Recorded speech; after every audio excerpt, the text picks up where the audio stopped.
ಕಳೆದ ಕೆಲವು ದಿನಗಳಿಂದ ತಾವೆಲ್ಲ ನೋಡ್ತಾ ಇದ್ದೀರಿ. ನಾವು ಕಳೆದ ಚುನಾವಣೆಯಲ್ಲಿ ನಮ್ಮ ಪಕ್ಷ ನಾವೆಲ್ಲ ಸೋತ ಮೇಲೆ, ಪಕ್ಷ ಸೋಲಿಲ್ಲ, ಪಕ್ಷದಲ್ಲಿ 19 ಜನ ಗೆದ್ದಿದ್ರು. ನಾವೆಲ್ಲ ಸೋತ ಮೇಲೆ ಕಾಂಗ್ರೆಸ್ ಪಕ್ಷಕ್ಕೆ ಅತಿಯಾದ ಹೆಚ್ಚಿನ ಶಾಸಕರನ್ನ ಈ ರಾಜ್ಯದ ಜನತೆ ಆಯ್ಕೆ ಮಾಡಿ ಕಳಿಸಿದ್ರು. ಅವ್ರಿಗೆ 5 ವರ್ಷಗಳ ಕಾಲ ಪೂರ್ಣಾವಧಿ ಮುಗಿಸ್ಬೇಕು ಅಂತಕ್ಕಂಥದ್ದು ನಮ್ಮದೆಲ್ಲ ಆಸೆ. ಆದರೆ ಅದೇ ಪ್ರಕಾರ ಅವ್ರ ಪಕ್ಷ ಅವ್ರು ಯಾರಿಗೆ ನಾಯಕತ್ವ ಕೊಡ್ತಾರೋ ಮತ್ತೊಂದು ಅದಕ್ಕೂ ನಮಗೂ ಸಂಬಂಧ ಇಲ್ಲದೇ ಇರತಕ್ಕಂಥ ವಿಷಯ. ಅದರಿಂದ ಅಭಿವೃದ್ಧಿಗಳು ಏನೇನು ಕುಂಠಿತ ಆದವು ಅನ್ನೋದು ತಮಗೆಲ್ಲ ಗೊತ್ತಿದೆ. ನಾವು ಅದ್ರ ಬಗ್ಗೆಯೂ ಸಹ ಸಂದರ್ಭ ಬಂದಾಗ ಮಾತಾಡಿದ್ದೀವಿ. ಇತ್ತೀಚೆಗೆ ಬದಲಾವಣೆಯಾದ ಸಂದರ್ಭದಲ್ಲಿ ಸನ್ಮಾನ್ಯ ಸಿದ್ದರಾಮಯ್ಯನವರು ರಾಜೀನಾಮೆ ಕೊಟ್ಟಿದ್ದಾರೆ. ಸನ್ಮಾನ್ಯ ಡಿ ಕೆ ಶಿವಕುಮಾರ್ ಅವರು ಮುಖ್ಯಮಂತ್ರಿಯಾಗಿ ಆಡಳಿತ ಪಕ್ಷದ ನಾಯಕರಾಗಿ ಆಯ್ಕೆ ಆಗಿದ್ದಾರೆ. ಸದ್ಯದಲ್ಲೇ ಮುಖ್ಯಮಂತ್ರಿಯಾಗಿ ಪ್ರಮಾಣ ವಚನ ತೆಗೆದುಕೊಳ್ತಾರೆ. ಈ ಸಂದರ್ಭದಲ್ಲಿ ಕೆಲವು ಕಿಡಿಗೇಡಿಗಳು ಯಾರನ್ನೋ ಮೆಚ್ಚೋಸ್ಕೋಸ್ಕರ ನಮ್ಮ ಪಕ್ಷದ ವರಿಷ್ಠರ ಬಗ್ಗೆ ಬಹಳ ಕೇವಲವಾಗಿ ಮಾತಾಡಿದ್ರೆ ನಾವೆಲ್ಲೋ ದೊಡ್ಡ ಮನುಷ್ಯರಾಗ್ಬಿಡ್ತೀವಿ ಅಂತಕ್ಕಂಥ ಭಾವನೆಯಲ್ಲಿ ಮಾಧ್ಯಮಗಳು ತಾವೆಲ್ಲ ನೋಡಿದಿರಿ. ದೇವೇಗೌಡರ ಮನೆಯಲ್ಲಿ ಸೂತಕದ ಛಾಯೆ ಬಂದ್ಬಿಟ್ಟಿದೆ ಅಂತಕ್ಕಂಥದ್ದನ್ನು. ಸೂತಕದ ಛಾಯೆ ಅಂತಕ್ಕಂಥದ್ದು ಆ ಮನೆಗಳಲ್ಲಿ ಸಾವಾದ ಸಂದರ್ಭದಲ್ಲಿ ಸನ್ಮಾನ್ಯ ಚಲುವರಾಯಸ್ವಾಮಿಯವರು ಯಾರ ಸಾವನ್ನ ಬಯಸ್ತಾ ಇದ್ದಾರೆ ಅದನ್ನು ಅವರು ಸ್ಪಷ್ಟವಾಗಿ ಹೇಳಬೇಕು. ಸೂತಕದ ಛಾಯೆ ಏನಕ್ಕೆ ಬಂತು? ನಿಮ್ಮ ಪಕ್ಷದಲ್ಲಿ ನೀವು ಯಾರು ಅಧಿಕಾರ ಕೊಟ್ಕೊಳ್ಳಿ, ಇನ್ನೊಂದು 2 ವರ್ಷ ಅಧಿಕಾರ ಇದೆ, 1.5 ವರ್ಷ 2 ವರ್ಷ ನೀವು ಏನಾದರೂ ಮಾಡ್ಕೊಳ್ಳಿ, ನಾವು ಸಂತೋಷ. ನಾವು ವಿರೋಧ ಪಕ್ಷದ ಕೂತ್ಕೊಂಡು ಕೆಲಸ ಮಾಡ್ತಕ್ಕಂಥವ್ರು. ಸೂತಕದ ಛಾಯೆ ಏನಕ್ಕೆ ಬಂತು? ಇದು ನಾನು ಅವರ ವಿರೋಧಿ ಅಭ್ಯರ್ಥಿಯಾಗಿ ಪ್ರಶ್ನೆ ಮಾಡ್ತಾರೆ. ನನಗೂ ಅವರು ಶಾಸಕರು, ನನಗೂ ಅವರು ಮಂತ್ರಿ ಆಗಿದ್ದವರು. ನಾನು ಸೋತ ತಕ್ಷಣ ಅವ್ರು ನನ್ನ ಶಾಸಕರು ಅಲ್ಲ ಅಂತ ಹೇಳೋಕ್ಕೆ ಚಲುವರಾಯಸ್ವಾಮಿಯವರೇ ನನಗೆ ಇವತ್ತು ಶಾಸಕರು. ಆದರೆ ನನ್ನ ತಾಲೂಕಿನ ಜನತೆಗೆ ಅವಮಾನ ಆಗ್ತಾಯಿದೆ. ಒಂದು ಕಡೆ ಅವರ ಪಕ್ಷದ ಕಾರ್ಯಕರ್ತರಿಗೆ ಕಪಾಳ ಮೋಕ್ಷಕ್ಕೆ ಮಾಡಿದ್ರೂ ಇನ್ನೂ ಬುದ್ಧಿ ಬಂದಿಲ್ಲ ಅಂದರೆ ನಾವು ಯಾವ ರೀತಿ ಇವರಿಗೆ ಬುದ್ಧಿ ಹೇಳ್ತಕ್ಕಂಥದ್ದು? ಯಾರು ಸಾವನ್ನ ಬಯಸಿದಿರಿ ತಾವು? ಯಾರನ್ನ ಮೆಚ್ಚಕ್ಕೋಸ್ಕರ ಹೋಗ್ತಾ ಇದ್ದೀರಿ?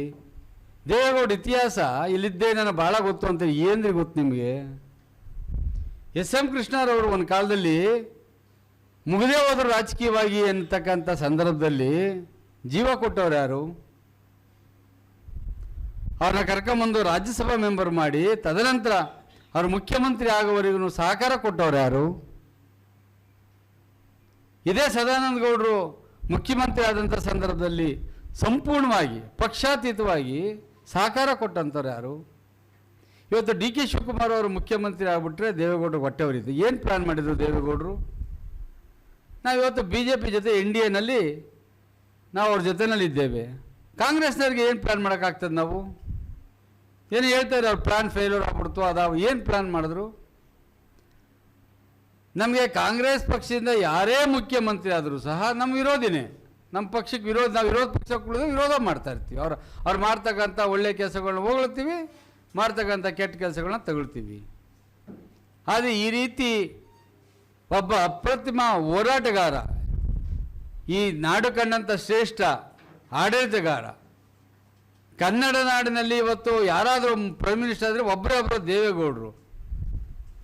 ಅಂಥವ್ರನ್ನ ಇವತ್ತು ಸಹ ಇಳಿ ವಯಸ್ಸಿನಲ್ಲಿ ನೀವು ಡೆಲ್ಲಿ ಬಿಟ್ಟು ಹೋಗಬಾರ್ದು, ನೀವು ಇರಬೇಕು, ನಿಮ್ಮ ಮಾರ್ಗದರ್ಶನ ಬೇಕು ಅಂತಕ್ಕಂಥದ್ದು ಆಡಳಿತ ಪಕ್ಷದವ್ರು ಕೇಳ್ಕೊಳ್ತಾ ಇರ್ತಕ್ಕಂಥ ಸಂದರ್ಭದಲ್ಲಿ ನೀವು ಅವ್ರ ಮನೆ ಸಾವಿನ ಸೂತಕದ ಮನೆ ಆಗಿದೆ ಅಂತ ಹೇಳ್ತಿರಲ್ಲ. ಏನಿದೆ ಇವ್ರಿಗೇನಾರು ಇದೆಯಾ? ಎಲ್ಲಿ ಕೇಳಕ್ಕೆ ಹೋಗಿದ್ರೆ ಎಲ್ಲೋಗಿದ್ರು ಮಾಯಾಮಂತ್ರ ಮಾಡಿಸೋದಕ್ಕೆ? ಇವ್ರಿಗೇನಾರ ಮುನ್ಸೂಚನೆ ಇದೆಯಾ? ಏನಾಗಿದೆ?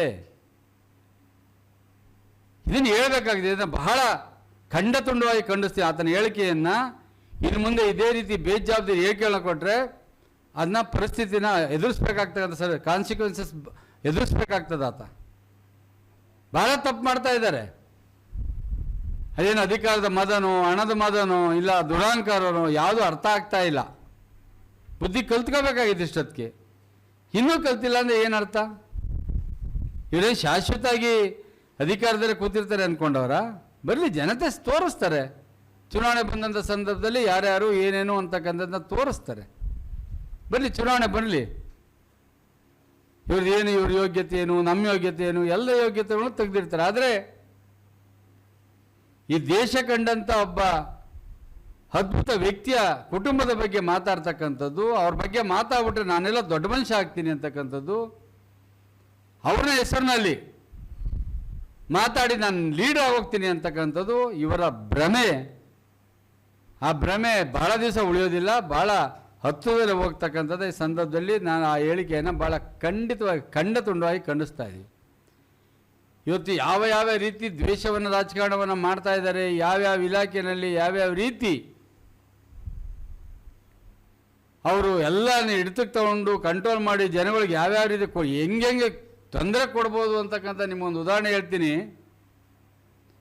ಬೆಳ್ಳೂರು ಪೊಲೀಸ್ ಲಿಮಿಟಲ್ಲಿ ಇತ್ತೀಚೆಗೆ ಈ ಸ್ಪಿಟ್ ಆಡೋರನ್ನ, ಕ್ರಿಕೆಟ್ ಆಡೋರನ್ನ ಅವ್ರನ್ನೆಲ್ಲ ರೈಡ್ ಮಾಡಿದ್ದಾರೆ. ಅಲ್ಲಿ ಪೊಲೀಸ್ನವರೇ ಮಾಡಿದ್ದಾರೆ.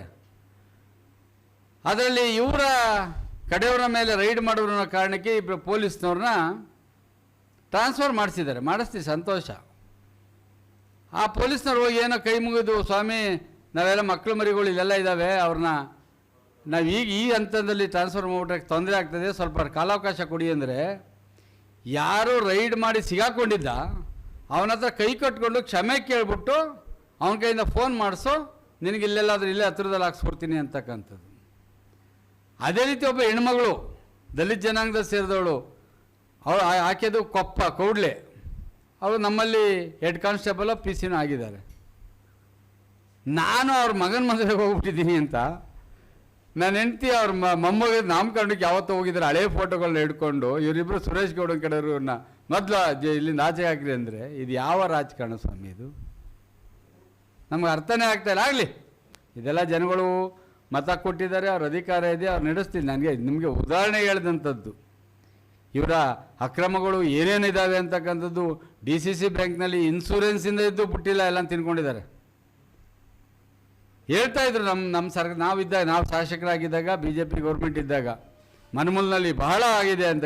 ಇವರೇ 3 ವರ್ಷ ಆಯ್ತಲ್ಲ, ಇವ್ರದ್ದೇ ಬಾಡಿ ಇದೆಯಲ್ಲ, ಯಾಕೆ ತನಿಖೆ ಮಾಡಿಸಿಲ್ಲ, ಯಾಕೆ ಯಾರನ್ನೂ ಕಂಡುಹಿಡ್ದಿಲ್ಲ ಇನ್ನೂ? ಪಾಪ ನಮ್ಮ ರಾಮಚಂದ್ರ ಕಷ್ಟಪಟ್ಟು ಕಳ್ತನ ಹಿಡಿದು ಹಾಕಿದರೆ ಅವ್ರ ಮೇಲೆ ಆಪಾದನೆ ಮಾಡೋಕ್ಕೆ ಶುರು ಮಾಡಿದ್ರು. ಇವ್ರದ್ದೇ ಇದೆಯಲ್ಲ, ಈಗ ತನಿಖೆ ಮಾಡಿ ಹಿಡೀಲಿ, ಅದು ಯಾರ್ಯಾರು ಮಾಡಿದ್ರು ಅಂತ. ಯಾಕೆ ಮಾಡ್ತಾ ಇಲ್ಲ ಇನ್ನೂ? ಈ ಪರಿಸ್ಥಿತಿ.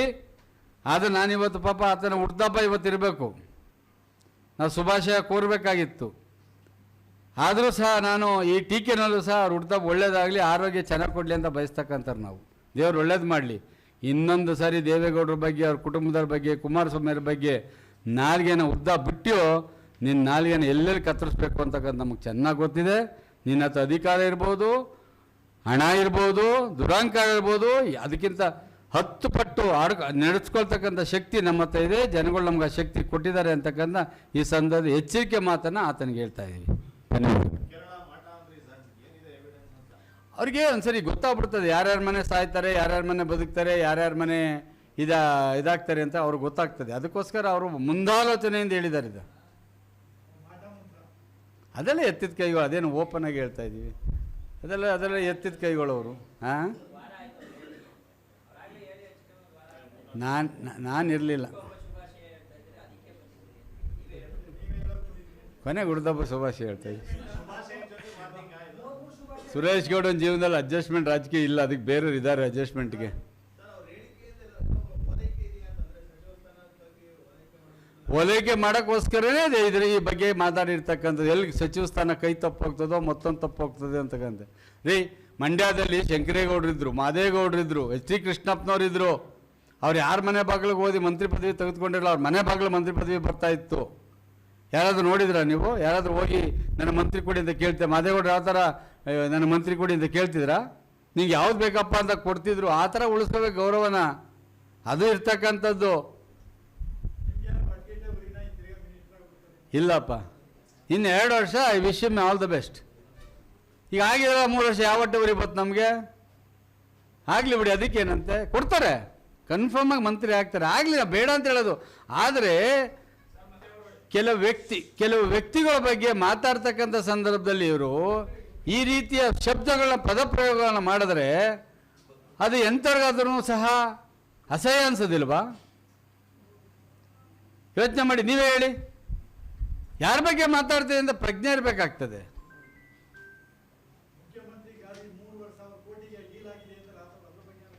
ಕಾಂಗ್ರೆಸ್ ಸಂಸ್ಕೃತಿ ಅದು, ಅದನ್ನೇನು ಮಾಡಲಿಕ್ಕೆ ಆಗೋದಿಲ್ಲ. ಅದು ಯಾವತ್ತಿದ್ರು ಕಾಂಗ್ರೆಸ್ ಸಂಸ್ಕೃತಿ, ಅದೇ ಸಂಸ್ಕೃತಿ, ಏನು ಮಾಡೋಕ್ಕಾಗುತ್ತೆ? ಅವರು ಪಾರ್ಟಿ ಕಟ್ಟಬೇಕಲ್ಲ, ಇಡೀ ದೇಶದಲ್ಲೆಲ್ಲ ಕರ್ನಾಟಕ ದುಡ್ಡು ತೊಗೊಂಡೋಗಿ ಪಾರ್ಟಿ ಕಟ್ಟಬಾರ್ವಾ? ಏನೂ ನಿರೀಕ್ಷೆ ಮಾಡಬೇಡಿ.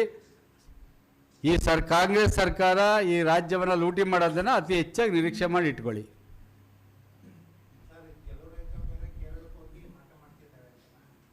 ಅವರೆಲ್ಲ ಎತ್ತಿದ ಕೈಗಳು ಅಂತ ಹೇಳಿದೆ, ಅದೆಲ್ಲ ಇದೆ ಅವ್ರಿಗೆ, ಭಾಳ ಕರಗತ ಆಗ್ಬಿಟ್ಟಿದೆ. Old patient is better than new doctor ಅನ್ನಂಗೆ ಅವ್ರಿಗೆ ಈಗ ದೇವೇಗೌಡರ ಮನೆ ಸೂತ್ಕದ್ದು ಬರ್ತದೆ ಅಂತ ಕನಸು ಬಿದ್ದಿತ್ತಾ? ಏನೋ ಮಾಡಿಸಿದ್ದಾರೆ, ಏನೋ ಮಾಡೋಕ್ಕೆ ಹೋಗಿದ್ದಾರೆ. ನನಗೂ ಯಾರು ಶಾಸ್ತ್ರದಲ್ಲಿ ಹೇಳ್ತಾ ಇದ್ದಾರೆ ಮಾಡಿಸಿದ್ದಾರೆ ಅಂತ. ನನಗೆ ದೇವರಾಣೆ ಸುಳ್ಳಲ್ಲ, ನನಗೂ 4-5 ಕಡೆ ಹೇಳಿದ್ದಾರೆ, ನಿನಗೇನೋ ಚೌಡಿ ಮಾಡಿಸಿದ್ದಾರೆ, ನಿನಗೇನೋ ಕೇರಳದಲ್ಲಿ ಏನೋ ಮಾಡಿಸಿದ್ದಾರೆ, ನಿನಗೆ ಯಾರೋ ದೊಡ್ಡ ದೇವ್ರು ಬಂದು ನಿನ್ನ ಕಾಪಾಡೈತೆ ಅಂತ ಹೇಳಿದ್ರು. ಆದರೆ ನಮ್ದು ಯಾವುದಾದ್ರು ನಮ್ಮ ಡ್ರೈವರ್ ಮಾಡಿದ ತಪ್ಪೋ ಇಲ್ಲ ನಮ್ಮ ತಪ್ಪೋ ನಾವು ಆಕ್ಸಿಡೆಂಟ್ ಆಗಿದ್ವಿ. ನಾನು ಯಾಕೆಂದರೆ ನಾನು ಅವೆಲ್ಲ ನಂಬೋನಲ್ಲ, ನಾನು ಆಸ್ತಿಕನೂ ಅಲ್ಲ ನಾಸ್ತಿಕನೂ ಅಲ್ಲ. ಆದರೆ ಇತ್ತೀಚೆಗೆ ಹೇಳ್ತಾ ಇದ್ದಾರೆ ಹಲವಾರು ಮಂದಿ, ಎಲ್ಲರೂ ಯಾರಾದರೂ ನಮಗೂ ಕ್ಯೂರಿಯಾಸಿಟಿಗೆ ಹೋಗಿ ಕೇಳ್ತೀವಲ್ಲ ಸಂದರ್ಭದಲ್ಲಿ, ಈ ಥರ ಹುಷಾರಾಗಿರಪ್ಪ, ಹಿಂಗೆ ಮಾಡವ್ರೆ ಅದೆಲ್ಲ ಅಂತ ಹೇಳ್ತಾ ಇದ್ದಾರೆ. ನಾವು ಅದು ಹೆಂಗೆ ಯಾವ ಥರ ಮಾಡ್ಬೇಕು, ನುರಿತರ ಹತ್ರ ಕಲ್ತು ಕೇಳ್ಕೋಬೇಕೀಗ. ನಾನು ದೇವ್ರಿಗೆ ನಮ್ಗೆ ಒಳ್ಳೇದು ಮಾಡಪ್ಪ, ನಂಬಿದ ಜನಕ್ಕೆ ಒಳ್ಳೇದು ಮಾಡಪ್ಪ ಅಂತೀನಿ ಹೊರತು ನಮ್ಮ ಶತ್ರುಗಳಿಗೆ ಕೆಟ್ಟದ್ದು ಮಾಡೋ ಅಂತ ಕೇಳ್ಕೊಳಕ್ಕಿಲ್ಲ. ಭೂ ಹಗರಣ ತಮಗೆ ನಾನು ಅವತ್ತೇ ಹೇಳಿದ್ದೆ, ಭೂ ಹಗರಣ ಅವತ್ತೇ ಹೇಳಿದ್ದೆ. ಇದು 300 ಎಕರೆ ಅಲ್ಲ, 400 ಎಕರೆ ಅಲ್ಲ, 1000 ಎಕರೆ ಆಗಿದೆ. 1000 ಎಕರೆ ಇವತ್ತು ಲೋಕಾಯುಕ್ತದ್ರು 1000 ಎಕರೆ ಅಂತ ಹೇಳಿ ನಾನು ಹೇಳ್ತಾ ಇದ್ದೀನಿ. 2-3 ಸಾವಿರ ಎಕರೆ ಆಗಿದೆ.